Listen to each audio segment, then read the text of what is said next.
নমস্কার, আমি অ্যাস্ট্রোলজার আচার্য পারমিতা। আজকে আমি যে টোটকাটি দেব সেটি চাকুরি সংক্রান্ত যে কোনো সমস্যার সমাধান করবে এবং চাকুরিতে প্রমোশনও করাবে। এটির জন্য লাগবে চামেলির তেল, উড়াদ ডাল 1.25 কিলো এবং লাগবে একটি সাদা সুতির বস্ত্র নূতন।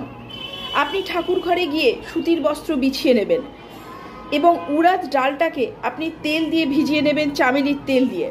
তারপরে ওই বস্ত্রের উপর প্রথমে 7টা ডিবি বানাবেন। তারপরে একটি মন্ত্র জপ করবেন। মন্ত্রটি লিখে নিন, ওং সর্ববাধা বিনির্মুক্তই ধনধান্য সুদান্বিত মনুষ্যমত প্রসাদেন ভবিষ্যতি না সংশয়। তার নিচে 5টা ডিবি বানাবেন, এই মন্ত্র জপ করবেন। তার নিচে আবার 3টে ডিবি বানাবেন, এই মন্ত্র জপ করবেন।